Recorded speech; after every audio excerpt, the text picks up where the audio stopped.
ఈ రోజుల్లో జనాలు డబ్బు ఎలాగైనా సంపాదించాలనే ఉద్దేశంతోటి ఏం చేయాలో తెలియక కొందరు వాళ్ళ ఆస్తులు అమ్ముకొని వడ్డీ వ్యాపారాలు చేస్తా ఉంటే, ఇంకొందరు లోన్లు తెచ్చుకొని వాటితో నచ్చిన పనులు చేస్తున్నారు. కొందరేమో బిజినెస్ పెట్టుకుంటున్నారు. కొందరొచ్చేసి ఇల్లు కట్టుకుంటున్నారు.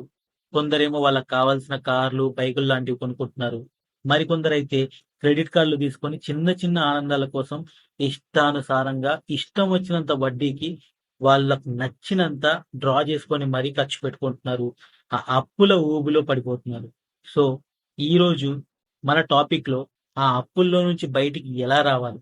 అసలు ఈ లోన్స్ వాటి వెనకాల ఉన్న స్కామ్స్ ఏంటి? అనే దాని గురించి మనం తెలుసుకుందాం. Let's get into the video. Bank వాళ్ళు ఈ రోజుల్లో ఏ లోన్ అంటే ఆ లోన్ ఇవ్వడానికి రెడీగా ఉన్నారు.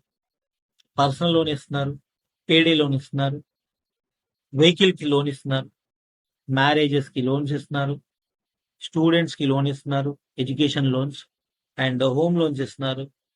ఇలా ఒక్కటేంటి, చాలా రకాలైన లోన్స్ ఉన్నాయి.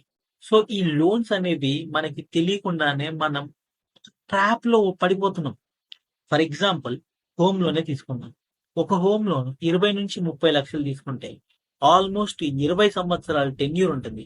ఆ 20 సంవత్సరాల టెన్యూర్ లో 40,000 35,000 ప్రతి నెల కడుతూ 20 ఇయర్స్ నీది కాని నీ ఇంటి కోసం నువ్వు అమౌంట్ కట్టి నువ్వు మొత్తం అయిపోయిన తర్వాత, ముసలోడి అయిన తర్వాత ఆ ఇల్లు నీదనిపిస్తారు.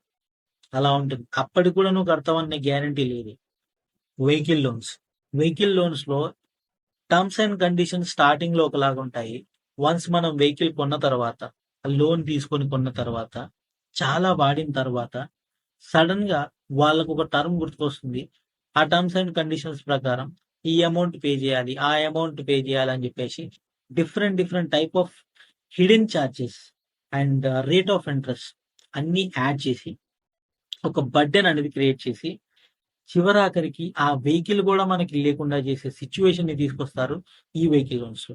సో ఆ టైప్ ఆఫ్ థింగ్స్ ఏవైతే ఉన్నాయో, లైక్ ఇన్సూరెన్స్ కావచ్చు, లేకపోతే యాక్సిడెంట్ కవరేజ్ కావచ్చు, ఇలాంటివి ఏవి కూడా చాలా అంటే చాలా నాగ్ గా లూప్ హోల్స్ ని పట్టుకొని జనాలతో ఆడుకుంటున్నారు ఈ banks. At the same time student loan for example, ఒక పేద విద్యార్థి, అతనికి student loan and like education loan ఏదైతే ఉందో అది కావాలన్నప్పుడు ఏం చేస్తున్నారంటే ఈ స్కామర్స్, మాకు ఇంత అమౌంట్ ఇస్తే మీకు ఈ అమౌంట్ ఇస్తాం, ఈ లోన్ వచ్చేలా చేస్తాం, సో మీకు ఈ ప్రూఫ్స్ లేకుండా చేస్తాం అని వాళ్ళని ఒక ఒక విధమైన డాక్యుమెంట్స్ అన్ని సేకరించి వాళ్ళ దగ్గర నుంచి వాళ్ళని ఒక ట్రాప్ లో పడేస్తున్నారు. వాళ్ళకి తెలియకుండానే వాళ్ళతో ఎక్కువ వడ్డీ కట్టేలా చేస్తున్నారు. At the same time high amount of fees collect చేస్తున్నారు. అండ్ రేట్ ఆఫ్ ఇంట్రెస్ట్ అసలు సంబంధమే లేకుండా దానికి యాడ్ చేస్తున్నారు. ఎందుకంటే ఈ ఎడ్యుకేషన్ లోన్స్ చాలా మంది ఎంబీబీఎస్ లేకపోతే ఇంకేదైనా పెద్ద చదువులు చదవడానికి మాత్రమే తీసుకుంటారు. అలాంటి సిచ్యువేషన్ లో వీళ్ళ వీక్నెస్ ని అడ్డంగా పెట్టుకొని ఇలా బడా బడా వ్యక్తులందరూ ఆడుకుంటున్నారు బ్యాంక్స్ తో కుమ్మక్కై. సో ఇది ఎడ్యుకేషన్ లోన్ సంబంధించిన విషయం. నెక్స్ట్ వచ్చేసి పర్సనల్ లోన్. పర్సనల్ లోన్ గురించి అసలు ఎంత తక్కువ మాట్లాడుకుంటే అంత మంచిది. పర్సనల్ లోన్ లో first of all rate of interest అనేది చాలా ఎక్కువ. రెండోది వచ్చేసి హిడెన్ చార్జెస్ కూడా ఉంటాయి. మూడోది వచ్చేసి పర్సనల్ లోన్ లో వాళ్ళు తీసుకునే ఫీ చాలా ఎక్కువ. అది కూడా ఫస్ట్ డిడక్ట్ చేసుకున్న తర్వాత మనకి మిగతా అమౌంట్ ఏదైతే ఉంటుందో ఆ అమౌంట్ ని రిలీజ్ చేస్తారు.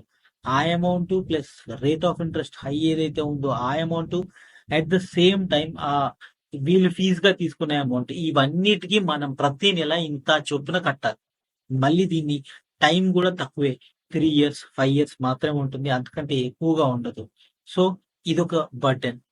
నా పాయింట్ ఏంటంటే, మీకు లోన్ కావాలనుకుంటే, ఇఫ్ ఇట్ రిక్వైర్డ్, ఒకవేళ మీకు నిజంగానే కావాలనుకుంటే మాత్రమే తీసుకోండి. అంతే తప్పించి షో ఆఫ్ కోసమో లేకపోతే ఇంకేదో కోసమో ఇలాంటి లోన్స్ తీసుకొని అనవసరంగా మిమ్మల్ని మీరు ట్రబుల్ పెట్టుకోవద్దు అనేది నా పాయింట్. ఫస్ట్ ఆఫ్ ఆల్, ఈ లోన్స్ కి మీరు దూరంగా ఉండడానికి మీకు ఫైనాన్షియల్ డిసిప్లిన్ అనేది చాలా అవసరం. ఫైనాన్షియల్ డిసిప్లిన్ అంటే మీరు సంపాదించే ప్రతి రూపాయిని ఇన్వెస్ట్మెంట్ దగ్గర యూజ్ చేసుకోండి. లైక్ ఎస్ఐపి ఉంది మీరు ఇన్వెస్ట్మెంట్ చేయడానికి, లేకపోతే ఏదైనా ల్యాండ్ కొనుక్కోవాలన్నా కొనుక్కోవచ్చు, బంగారం కొనుక్కోవాలన్నా కొనుక్కోవచ్చు. ఇలా డిఫరెంట్ ఆపర్చునిటీస్ మార్కెట్‌లో ఎన్నో ఉన్నాయి.